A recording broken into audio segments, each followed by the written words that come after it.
Ahora sí, bienvenidos todos a la tertulia antroposófica. Todos saluden así para que se vea bien bonito en el video y todos digan, hola, bienvenidos a la tertulia antroposófica. Bueno, pues vamos a empezar por invitar a nuestra queridísima maestra Paola Cohen, que fue la que impulsó la Escuela de Euritmia en México y lo logró siendo ella de la primera generación y se graduaron y se fueron al Goetheanum, están certificados ya y ya en México hay una escuela de euritmia, lo cual nos da muchísimo gusto, nos sentimos muy orgullosos, todos los mexicanos, que gracias a Paola ya existe en México la escuela de euritmia. Además, ella ha hecho muchas otras cosas como practicar euritmia conmigo hace 10 años. Ahí es donde surgió todo. Y bueno, la verdad es que me da muchísimo gusto que Paola nos acompañe, que esté en esta oportunidad de servirles, porque la euritmia es parte, y así es una parte integral de la pedagogía Waldorf. Entonces, sé que Paola me dijo que quiere hablar de la euritmia hasta el final, pero sí creo que sería bueno, ahorita que estamos en este margencito en lo que la gente sigue entrando, que nos platicaras un poquito y ahorita presentamos a nuestra estrella de la mañana. Sí, bueno, la euritmia surge en 1912 con Rudolf Steiner, lo trae a esta tierra tras una pregunta de una mujer y relacionada con el mundo del movimiento. Y ella le preguntó que si había algún tipo de movimiento que apelara a lo que nosotros conocemos en la antroposofía como el cuerpo, alma y espíritu. Y Steiner contestó que no existía, pero que juntos podían crear este nuevo arte. Y así es como en 1912 comienza a materializarse en la Tierra este arte. Y lo que hacemos básicamente en la euritmia es mover figuras geométricas, figuras que tienen un arquetipo, digamos, en nuestro salón de clases, donde sea que lo estemos haciendo, se mueve con nuestro cuerpo figuras geométricas y también con nuestros brazos lo que hacemos es hacer visible lo invisible. Esto quiere decir que si en el momento, en este momento ustedes me están escuchando mis palabras, pero no las ven, las escuchan. Visibilidad a esos sonidos, tanto en la música como en el habla. Eso es lo que básicamente se mueve y todo esto, bueno, es tan profundo que necesitamos muchas horas para el aprendizaje. En nuestra formación fueron 5 años de entrenamiento. En total fueron 7,500 horas de estudio. Entonces, bueno, esta es una pinceladita nada más de qué es la euritmia.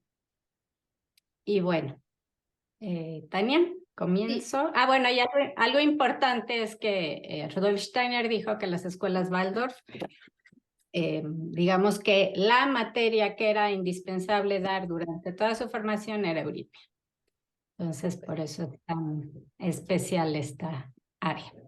Súper, gracias, muchísimas gracias, Paola, porque creo que es importante. Estas tertulias están creadas para, pues, como para profundizar en qué es la pedagogía Waldorf, ¿no?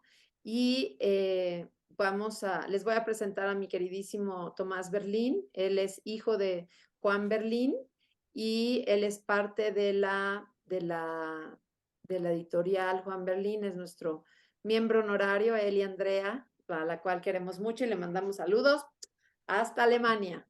Y pronto la vamos a ver. Entonces, bueno, pues les quiero presentar al maestro Tomás Berlín. El maestro Tomás Berlín es arquitecto, pero no solo es arquitecto, es psicoterapeuta corporal integrativo. ¿Así se dice, Tom? Sí. Bueno, hace la psicoterapia. ¿Sí? Hace psicoterapia corporal integrativa, es director honorario del Colegio Cali, que está en Coatepec, Veracruz, sí, está en México, está en nuestro país, nuestro querido Tomás Berlín, y es un amante de la geometría, además de que hace unas gráficas espectaculares que ahorita van a ver, ¿vale? Entonces, bueno, les presento a Tomás Berlín y sin más vamos a pasar a nuestra parte de euritmia, en donde nuestra maestra Paola nos va a guiar, como a los niños, para que tengamos nuestra clase de movimiento primero que nada, ¿vale? Muy bien. Empezamos, nos ponemos de pie, por favor. Hacemos un huequito en el que podamos caminar, aunque sea 3 pasos para adelante, para atrás, para un lado y para el otro. Si no se puede, bueno, lo hacemos lo más pequeñito que se pueda. Muy bien. Vamos a empezar con un ritmo. Los griegos tenían diferentes ritmos y cada ritmo tenía un nivel de, una diferencia de sanación entre cada uno. El que ahora vamos a hacer se llama Anapest. Y vamos a empezar de la parte externa de mis hombros hacia el centro, ¿sí? Y ahí se hace una pequeña curva en mi espalda. Cuando lo hago se hace una pequeñita curva. Corto, corto. Y ahora sentimos la columna vertebral completa en el largo. Y de nuevo. Corto, corto, largo.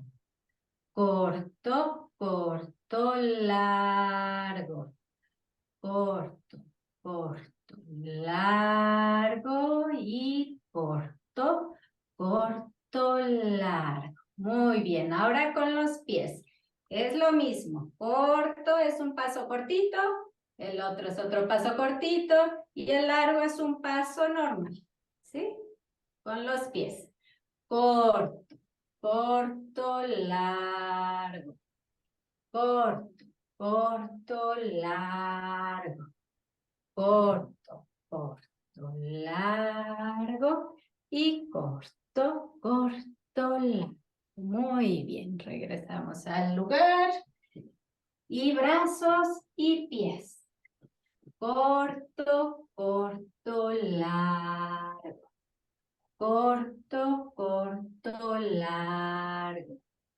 Corto, corto, largo y corto, corto, largo. Fluye luz bajo el sol. Clara luz manda el sol. Quiero ser como el sol, ser un sol, quiero yo. Muy bien. Y está ahí, está en el mundo del sentimiento. Y lo traemos al mundo de la voluntad. Llegamos al mundo del pensamiento. Otra vez. Y sentimiento. Voluntad. Pensamiento. Y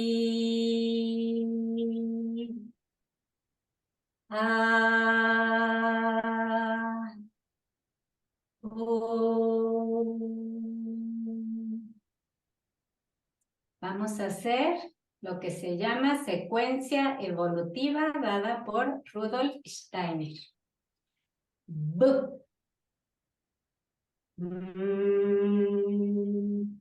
D. N.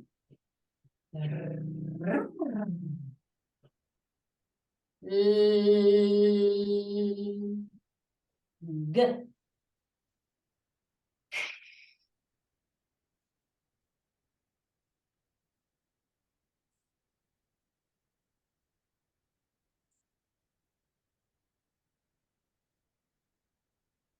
T.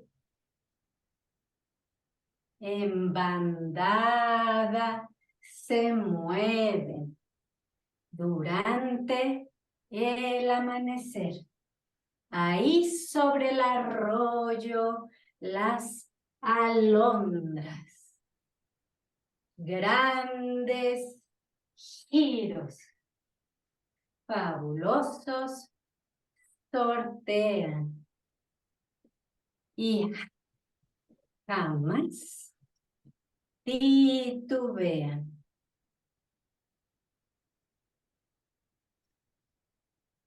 Semana 4 de abril del calendario del año. Expansión, contracción, expansión, contracción, expansión, contracción. Intuyo sustancia de mi sustancia. Así habla mi sensibilidad, que en el mundo saturado de sol se une con la profusión de luz. Ella quiere enriquecer de calidez la claridad de pensamiento en firme unidad, enlazar al hombre con el mundo. Con sonidos.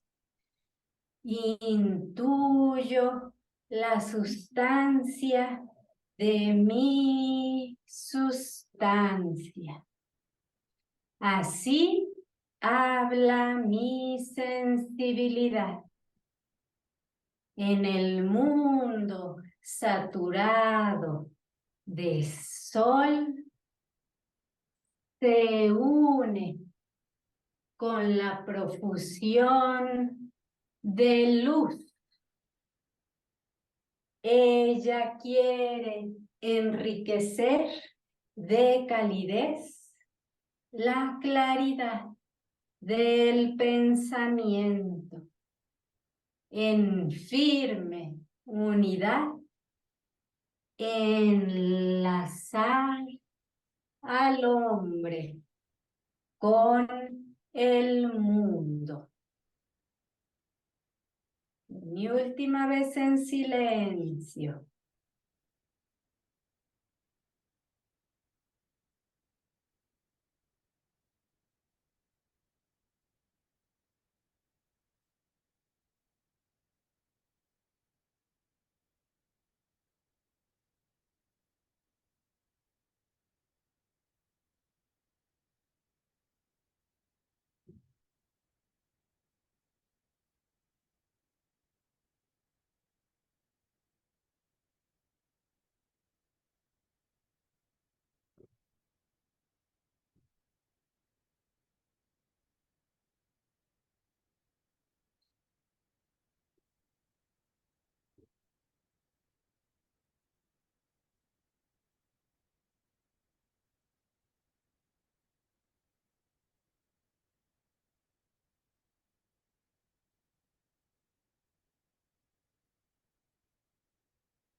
Vamos a hacer un aleluya.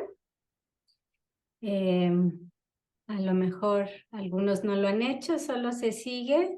Esta es la primera palabra dada por Rudolf Steiner como palabra en sí y de lo que su sustancia es el de poder purificar y transformar lo que necesitemos. Entonces, en ustedes tengan un pensamiento de qué quieren en ustedes o en su alrededor, purificar y transformar. Muy bien, y solo me siguen.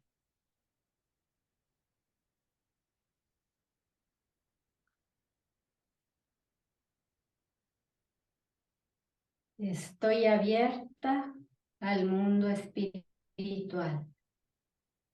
Purifico mis pies. Purifico mis rodillas. Purifico mi cuerpo bajo. Purifico mi corazón.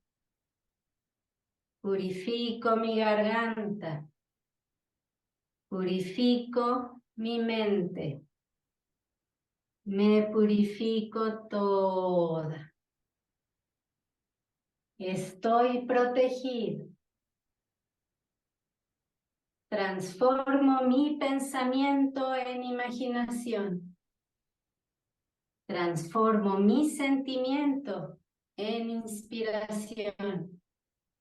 Transformo mi voluntad en intuición.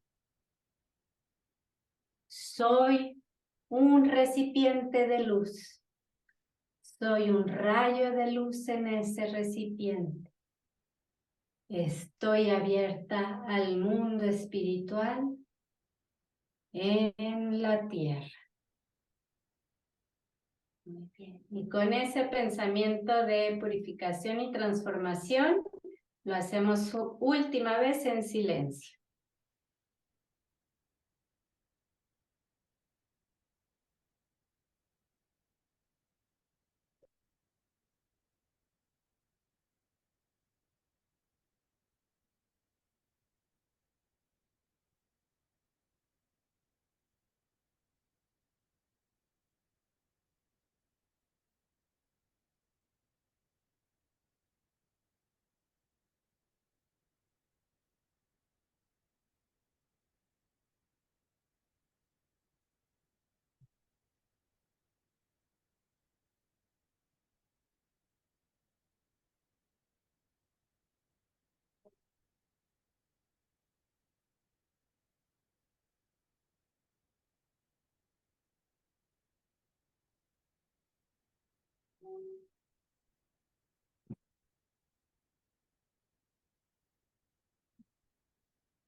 Muchas gracias a cada uno. Continuamos.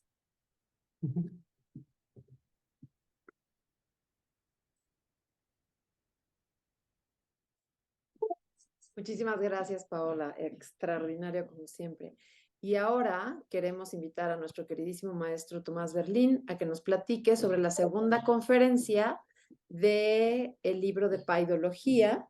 Y bueno, pues ya hoy tienen que haber ya leído su libro de Paidología en la segunda conferencia para que puedan hacer preguntas el día de hoy. Les pido por favor que hoy sus preguntas sean súper concretas porque él se tiene que ir a las 12 en punto, ¿vale?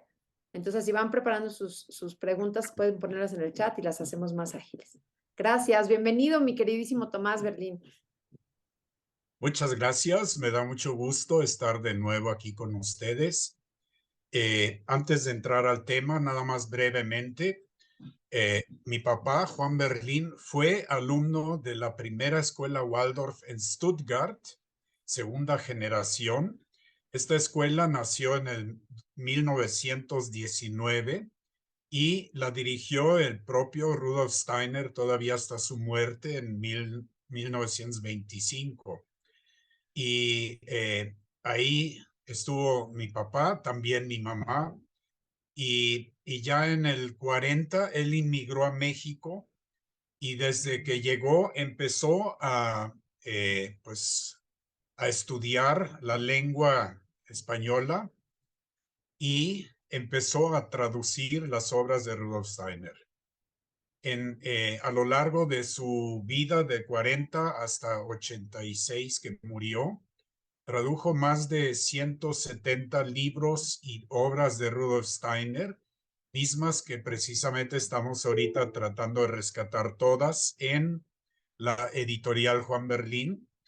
Y eso como antecedente, en 1971, Juan Berlín fundó en México la primera escuela Waldorf y desafortunadamente, como la educación es hacia la libertad, pues eso al sistema no le convino y la cerró en 1975.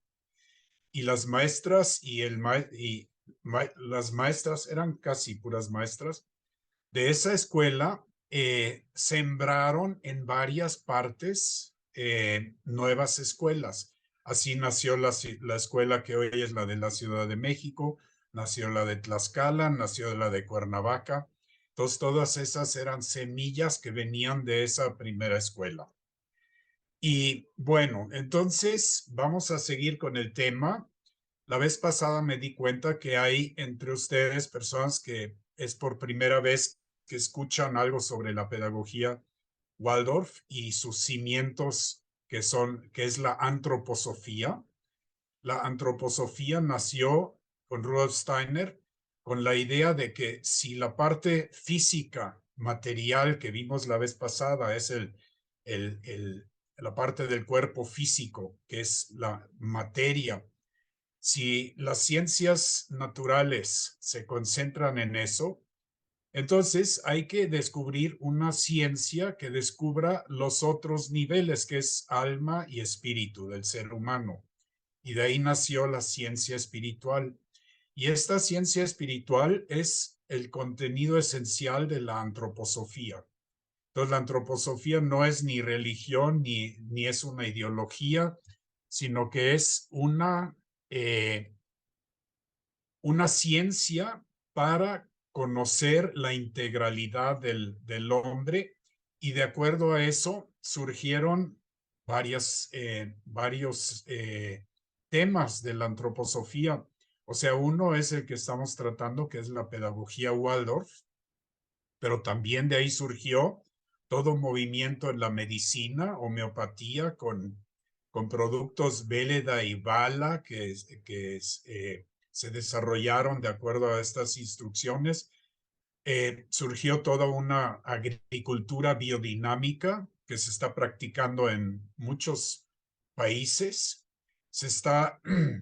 Surgió también toda una idea del concepto de sociedad y de la economía, o sea, entender la sociedad como un ente vivo, y todo eso surgió de la antroposofía, y también ahí surgió lo que se conoce como la comunidad cristiana, que es, digamos, la parte, podríamos decir, religiosa de todo esto. Pero en las escuelas no se enseña religión, en las escuelas se enseña Waldorf y se busca la visión integral del ser humano.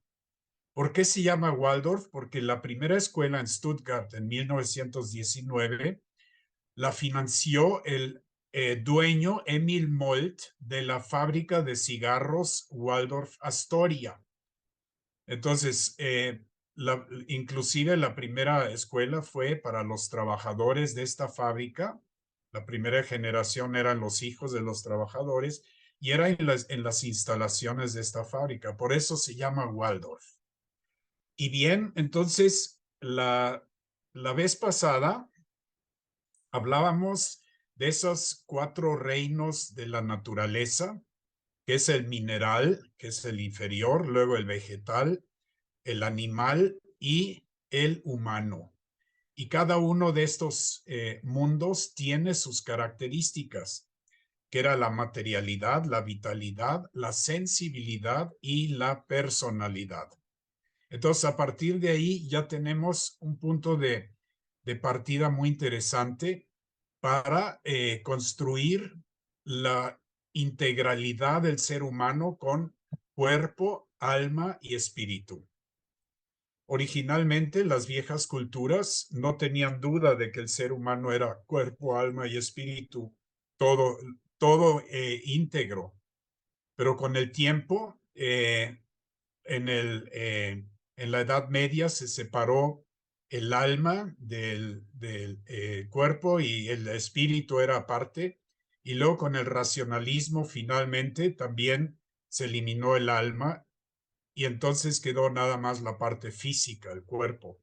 Y de ahí surgió toda esta corriente materialista que conocemos, que nada más observa todo y estudia todo lo que podemos percibir con nuestros sentidos, los sentidos de la vista, del oído, del tacto, y en cambio todo lo que no podemos ni ver ni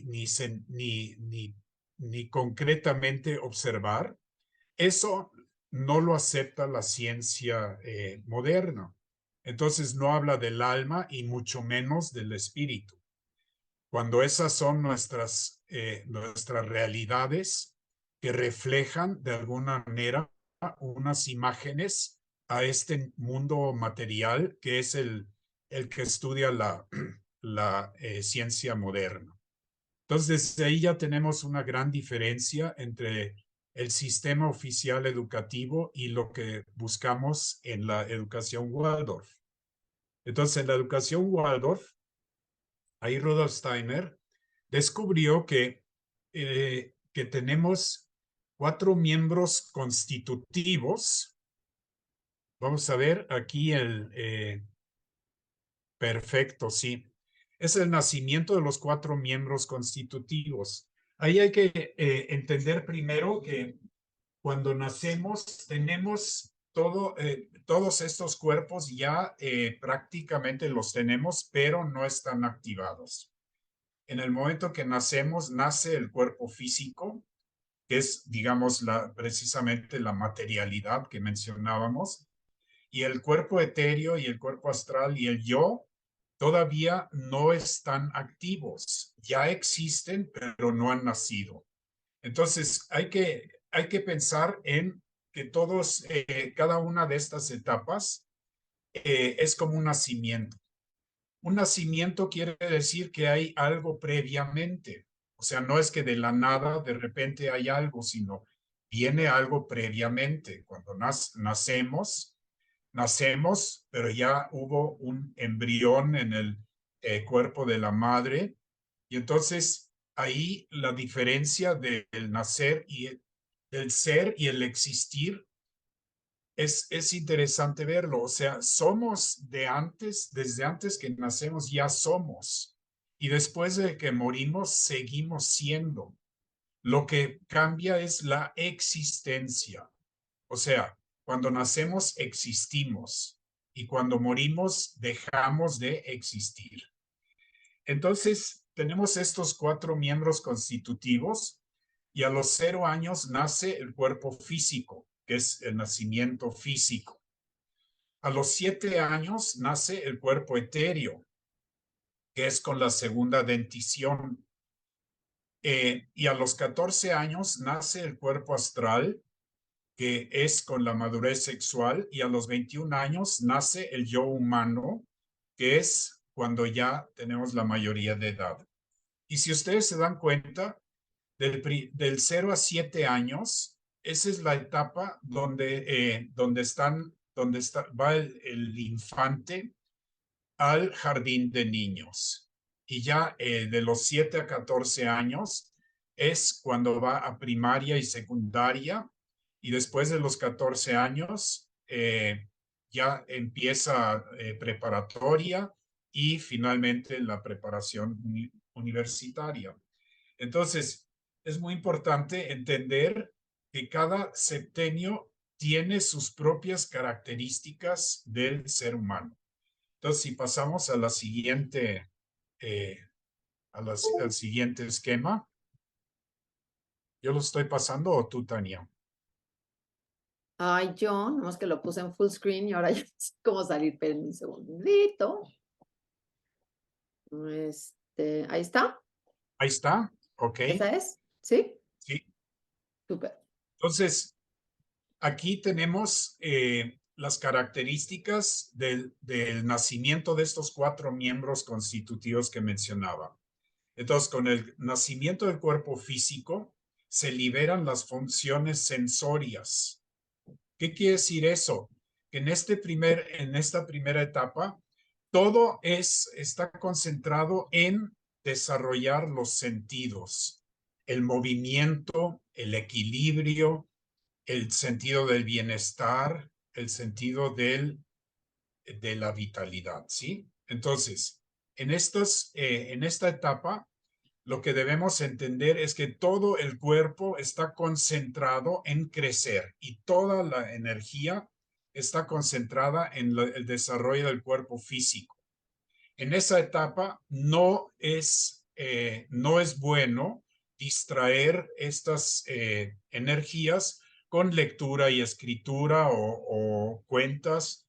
Tiene que ser totalmente todo orientado hacia la parte rítmica del desarrollo físico. Eso es la clave del jardín de niños. Y si ustedes ahorita observaron la euritmia, precisamente la euritmia, lo que se concentra es en el ritmo. Y el ritmo, eso es lo que necesita el ser humano en esta primera etapa. El ritmo es como esa parte rítmica que tenemos, que es el inhalar y exhalar. Inhalamos, exhalamos, el corazón está latiendo. Entonces, esa es una parte que no se cansa, no hay fatiga. Y eso lo vamos a ver después. Entonces, esta es la primera etapa. La segunda etapa, y ya es la que equivale a primaria y básicamente a primaria. Con el nacimiento del cuerpo etéreo se hace disponible la facultad de recibir enseñanza o instrucción. Y aquí Juan Berlín inventó una palabra que a mí me gusta porque es muy clara, que es la instruibilidad. Esa palabra no existe, pero precisamente explica que ya con 7 años el niño ya tiene la capacidad de recibir instrucciones, no de recibir conocimiento, como vamos a ver adelante, sino recibir instrucciones. Entonces, todo lo que enseñamos en primaria tiene que ser artístico, no tiene que ser desde la mente, sino tiene que ser artístico. Por eso la importancia de dibujo de formas, la importancia de la euritmia, la importancia de los juegos, de las mañanas rítmicas y todas estas actividades son precisamente la esencia de lo que nosotros llamamos el arte de educar. El maestro no es un científico que imparte conocimientos, sino que es un artista que conoce a fondo al ser humano y sabe cuáles son las necesidades en cada una de las etapas evolutivas. El tercer nacimiento es el cuerpo astral. Ahí nace el psiquismo propio y con ello nace la facultad de el juicio personal. Entonces ahí es, en esa etapa, que es a partir de los 14 años, ahí ya podemos impartir conocimientos a los adolescentes, porque ya están listos para tener la capacidad de formar juicios. Antes no, si a un niño de primaria le pedimos que haga un juicio de algo, entonces inclusive lo estamos dañando porque le estamos pidiendo algo para lo cual no está capacitado aún. Y ya finalmente el cuarto miembro constitutivo es con el nacimiento del yo, se consolida la personalidad con el yo autónomo. Entonces, estos son los 4 miembros constitutivos que nacen en esta etapa. Ahora, ¿qué significa eso para la educación? Y ahí en cada una de las etapas mencionadas, el niño es un recién nacido, como decíamos, o sea, cada una etapa es un nacimiento y por lo tanto requiere de atenciones especiales del adulto. El bebé recién nacido necesita abrigo. Hemos de protegerlo contra la intemperie. Ustedes saben que el pequeño bebé es dependiente de todo y la sobrevivencia está en manos de los padres. Luego el escolar recién nacido necesita para su manutención imágenes henchidas de realidad y vitalidad.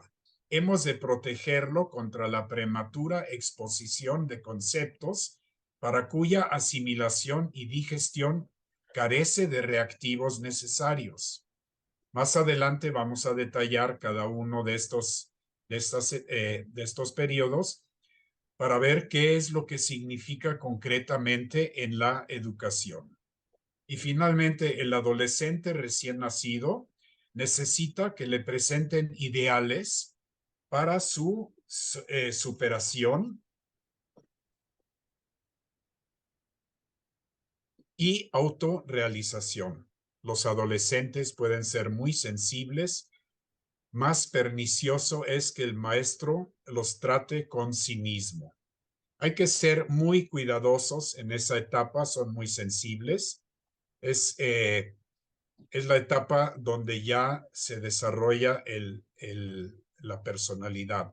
Y abajo, entonces, tenemos una síntesis de los 3 septenios, la necesidad de un abrigo que protege de la intemperie, la necesidad de imágenes que protege de conceptos y la necesidad de ideales que protegen del cinismo. Esto quiere decir el segundo, que estamos hablando precisamente de la etapa de primaria, es que no podemos enseñar conceptos. Lo que tenemos que hacer es enseñar imágenes. Entonces, toda la educación Waldorf de primaria está concentrada en cómo enseñar los diferentes temas, la historia, la geometría, las matemáticas, todo a través de imágenes y no de conceptos. Y recuerden que ahí otro tema muy importante son los cuentos, que empieza con los cuentos de hadas, luego sigue con los cuentos de héroes, las mitologías, y ya cuando tiene la capacidad de formar juicios, entonces ya podemos hablar de la historia, de los relatos históricos. La que sigue, por favor. Aquí tenemos las 3 modalidades de relación entre el adulto y el niño para cada septenio. El primer nacimiento de las funciones sensorias capacita al infante para imitar al adulto, desarrollo del cuerpo físico. Esa es la clave. En el jardín de niños, el punto clave es que el niño imita, aprende a través del ejemplo que da el adulto. El segundo nacimiento, el de la instruibilidad, capacita al niño para emular al adulto. Es cuando se desarrolla el cuerpo etéreo. En esa etapa, ahí sí tiene que ser autoridad el maestro, pero tiene que ser una autoridad amorosa. No puede ser una autoridad en el sentido dictatorial de que haces lo que yo diga, sino tiene que hacerlo amorosamente. Y el tercer nacimiento del psiquismo propio capacita al adolescente para apreciar las orientaciones del adulto como base en su experiencia. Y es cuando se desarrolla el cuerpo astral. Entonces, ahí tenemos al final nuevamente la síntesis. De 0 a 7 años, la autoridad es a través del ejemplo porque el infante imita. En el segundo septenio, el niño emula al maestro. Emulación es imitación, pero ya con una creatividad propia y tratar de hacer las cosas diferente y mejor. Y finalmente, después de los 14 años, que ya es secundaria y preparatoria, ahí la autoridad el maestro se vuelve guía o amigo, y es a través de la apreciación que se relaciona el alumno con el maestro. Yo quiero hasta aquí nada más parar y vemos si hay alguna pregunta, alguna inquietud para contestarla con mucho gusto.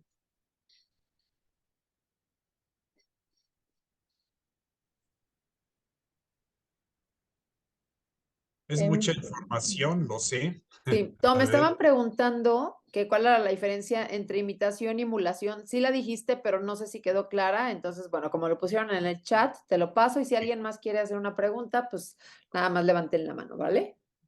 Sí, la imitación es ver y hacer exactamente lo que ve el niño. Eso es lo que hace el pequeño niño de 2, 3, 4 años. Hasta los 7 años imita. pero luego ya empieza a imitar el niño ya en primaria, imita, pero ya no ciegamente hace lo que está haciendo el maestro, sino cuestiona y da su propia parte en esta relación. Entonces, esa es la diferencia entre imitar y emular. Gracias, Tom. Pues yo creo que, como decías la vez pasada, tu explicación o es tan clara o no se entendió nada porque no tenemos preguntas. Así que este es el momento en el que queremos, que ustedes hagan preguntas. Tenemos una pregunta de Víctor que dice, ¿puede dar ejemplos? Bueno, primero dijo, hola, buen día. ¿Puede dar ejemplos sobre a qué se refiere con no enseñar conceptos en primaria? Gracias. Sí, si ustedes abren un libro de texto oficial, entonces vienen ahí imágenes, frases, y viene ya desde primero de primaria se habla de la historia de Benito Juárez, de no sé qué, no sé cuánto. Entonces, todo eso ya son conceptos que no promueven la creatividad, ¿sí? ¿Cuál sería la diferencia?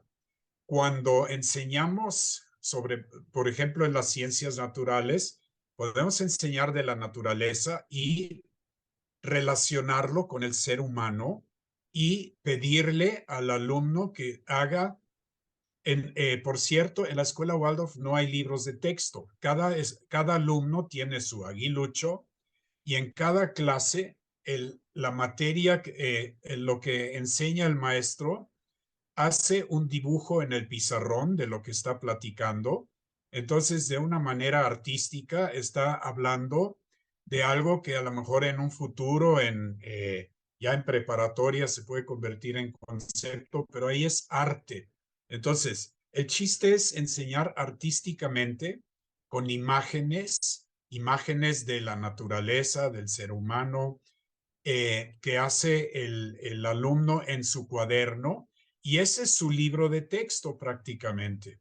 Inclusive ahí tenemos la costumbre de que una vez al mes hay casa abierta y llegan los papás y se exponen todos los trabajos que hicieron los alumnos en este mes, en las diferentes épocas. Y entonces eso es la manera como se enseña y cómo se practica el aprendizaje en primaria. Yo quisiera Hay agregar otro, que como mamá, para mí fue muy impresionante cuando, o sea, y de hecho se me grabó la niña María se fue a ver, espérame, que les ponga. Me acuerdo que llegaba mi niño así como haciendo olitas y yo, ¿de qué haces? Ma, es que nos enseñaron una letra y yo, ¿de qué me habla? Y era, la niña María se fue a la montaña a cazar mariposas. Les contaron un cuento.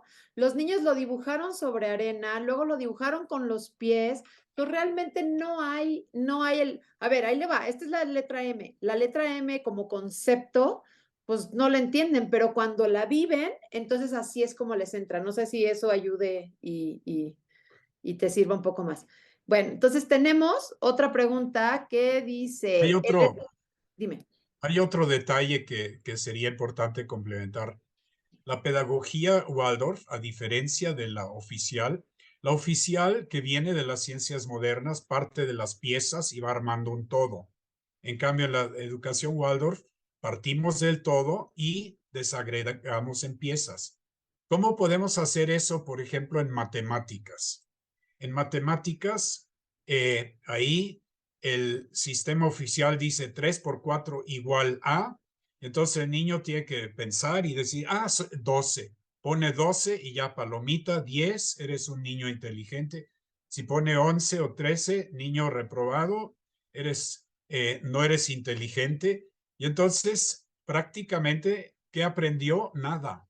En cambio, en la escuela Waldorf le decimos al niño, a ver, niño, 12 igual a, y entonces cada niño tiene que buscar en su propio mundo, tiene que encontrar una relación que dé 12. Uno puede decir 3 por 4, otro puede decir 2 más 2 más 2 más 2, otro puede decir 6 más 6, etcétera. Entonces, tenemos una manera totalmente diferente y muy creativa de enseñar algo que en las escuelas oficiales siempre se vuelve el coco de los pobres estudiantes y de los papás, que son las matemáticas. Y a mí por eso yo amo la geometría, porque la geometría es matemáticas sin números, sino con líneas, círculos, puntos y eso. Gracias, Tom. Tenemos la siguiente pregunta que habla del error en la primaria. ¿Usar o no el borrador? ¿Qué apreciación o comentario puede brindarme de parte de Mochita Payano, de Perú? ¿El borrador? ¿En qué sentido el borrador? Sí, bueno, yo, si quieres, yo doy mi versión de mamá, Sí. porque cuando llegaban los niños de la escuela no tenían permitido borrar y tachar lo que escribieron y tenían que como, ay, no, me quedó mal, lo voy a borrar y lo voy a volver a hacer, porque no hay error, o sea, todo es perfecto, todo está bien y no importa que te equivoques, te vas a equivocar muchas veces, pero yo lo que entendí como mamá es que borrar es anular la creación del niño, por lo cual no se borra en las escuelas Waldorf, simplemente como que se ponen un paréntesis, o no me acuerdo qué le hacen, pero bueno, para eso les va a explicar Tom o Paola. Sí, yo creo que es importante entender ahí que no es importante el dibujo perfecto resultante de ese esfuerzo, sino es importante el esfuerzo que hace el niño, el infante, el adolescente en la creación de su trabajo. Por eso ahí no hay error, equivocarse, sino hay cosas que hay que, aprender en momento dado. El mismo niño o la niña dice, ay, quedó re feo mi dibujo. Y entonces pues, es importante decir, mira, no está feo. A lo mejor no lograste lo que querías inicialmente, pero entonces la próxima vez pon más atención o lo que tú quieras para que salga mejor el resultado, ¿sí? Pero recuerden que inclusive no tenemos exámenes, no tenemos calificaciones de números, sino que tenemos evaluaciones y lo que evaluamos es el proceso de desarrollo de los niños, la capacidad de poder manejar lo que aprende en la escuela y si hay algún impedimento o algún problema, eso precisamente se platica con los padres, ¿sí? Gracias, Tom. Vamos a preguntar rápidamente, ¿qué tal un segundo idioma? Y después sigue Ana. Y ya. Bueno, les acabo de platicar de la imitación. Entonces, ¿cuándo creen ustedes que es bueno empezar a contactarlos con un idioma extranjero? Pues yo creo que con 2, 3 años. Con 2, 3 años podemos en un momento dado cantar algo en inglés y el niño lo va a imitar. A lo mejor no va a entender bien de qué se trata, pero va a tener ya el oído, se va a ir acostumbrando a escuchar eso. Es muy recomendable a partir del primero de primaria dar algún idioma extranjero. Nosotros en general damos el inglés y como estamos ahí en esa etapa de imitación, emulación, es la etapa perfecta para que aprendan un idioma. Y nada más para agregar a esto, una de las cosas que a mí me impactaron cuando leí uno de los libros, ya no me pregunten si era metodología, coloquios o cuál de todos los libros que hemos estado leyendo ahorita, es la importancia de no hacerlo de que, a ver, tienes que aprender inglés, sino exacto, las canciones y todo eso, porque si los metes en el primer septenio, si los niños incorporan una lengua externa, una lengua que no es la que comúnmente utilizan, es mucho más fácil que les entre en los siguientes septenios, en las siguientes etapas. todo por medio del juego, todo por medio de la música, del arte. Y así es como realmente lo van incorporando en su cuerpo, ¿cuál? ¿En el etéreo? En su cuerpo etéreo. Y ya para Sí, cuando empiezan en la primaria, pues entonces ya lo pueden hacer como muy bien, ¿vale? Y si la maestra Marcela quiere comentar algo al respecto, porque ella está en California, y ahorita ya pasamos a la pregunta de Ana.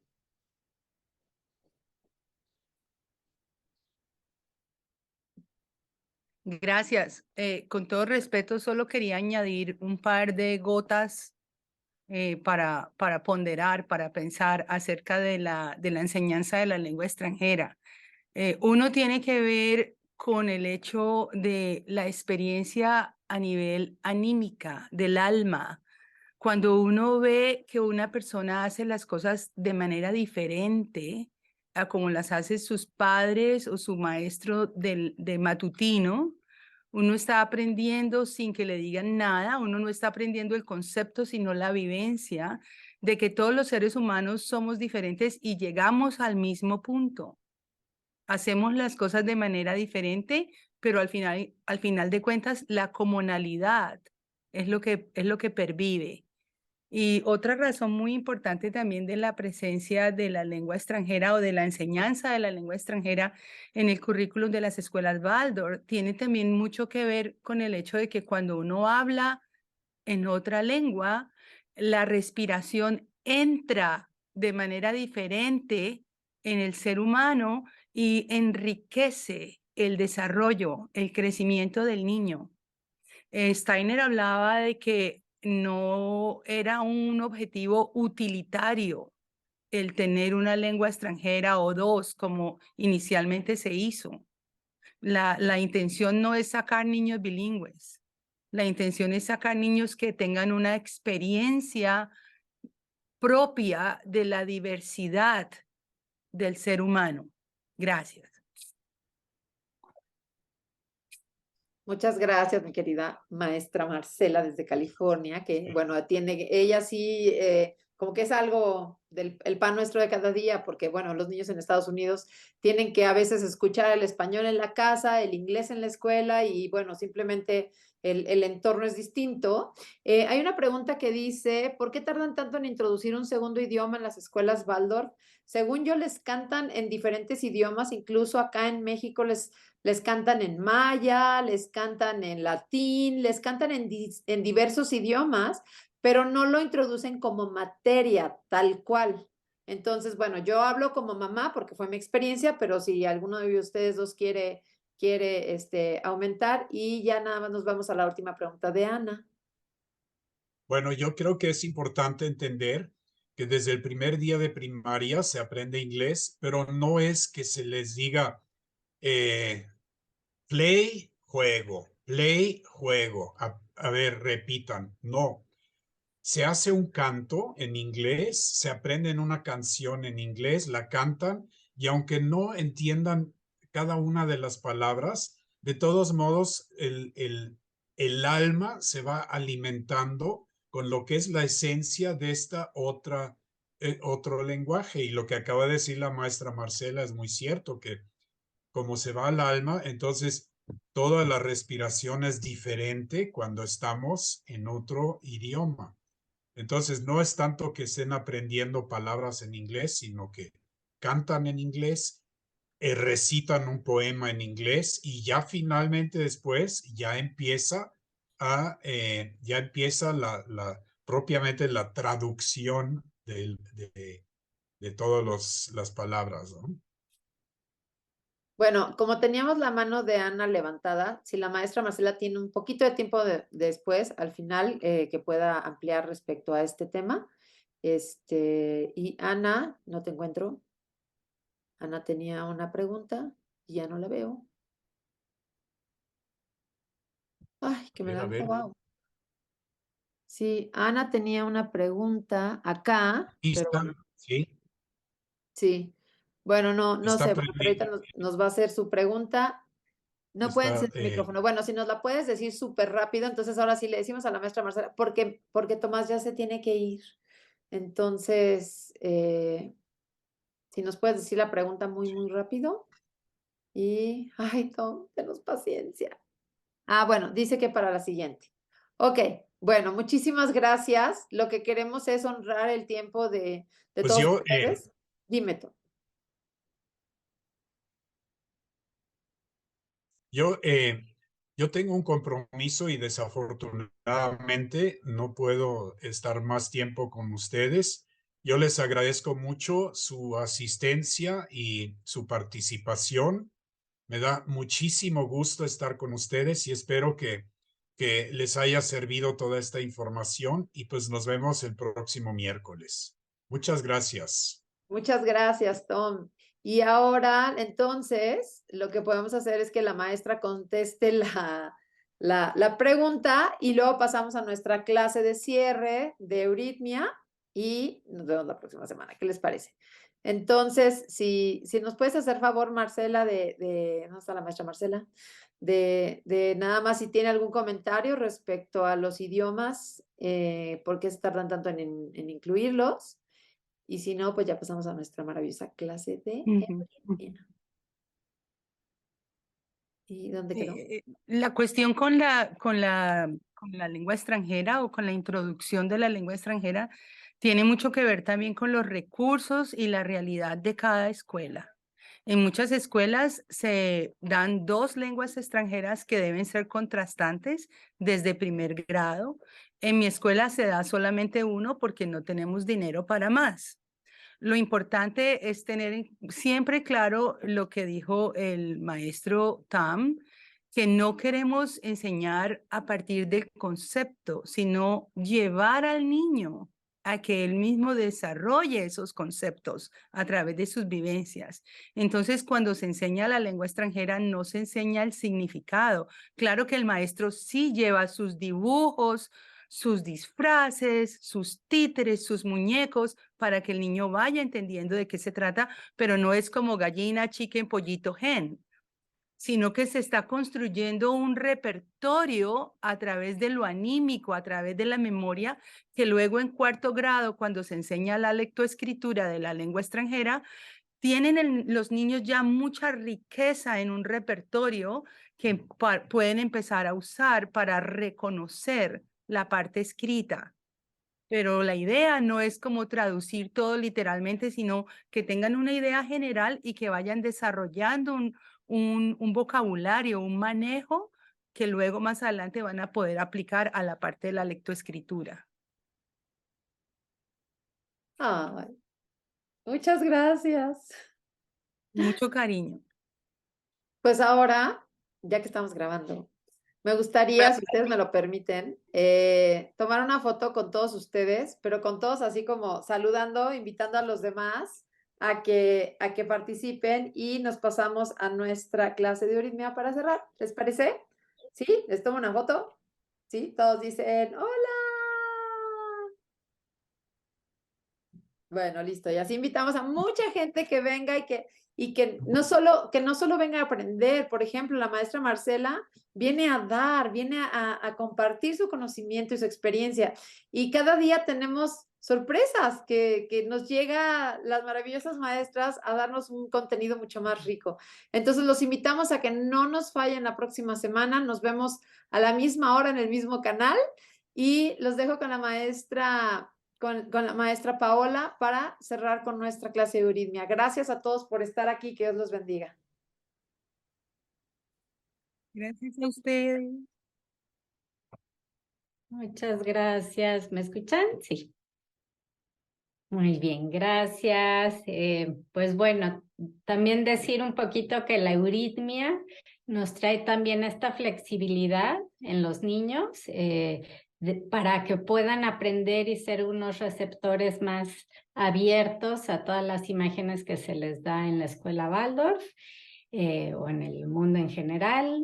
Y entonces, bueno, vamos a hacer este ejercicio que se llama Yo pienso la palabra, que lo usamos normalmente después de cerrar con una serie de ideas que tenemos, que vivenciamos, y lo vamos a hacer. Si se pueden poner de pie, por favor.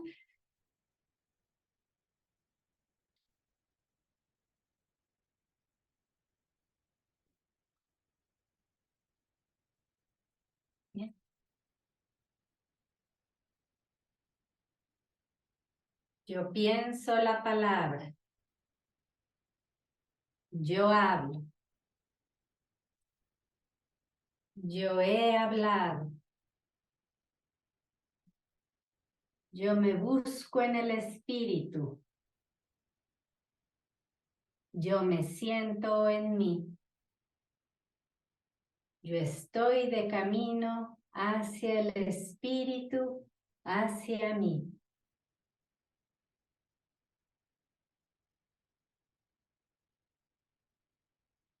Yo pienso la palabra. Yo hablo. Yo he hablado.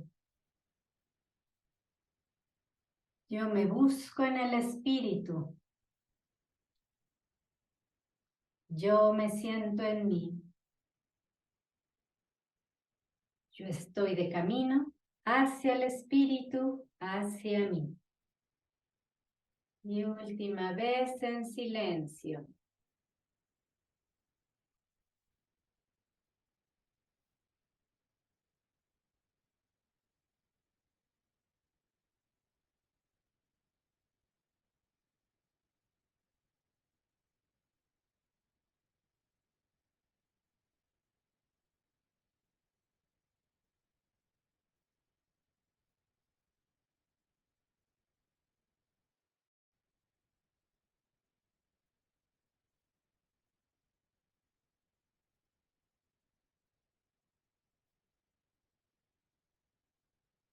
Muchas gracias. Que estén muy bien. Gracias por todo.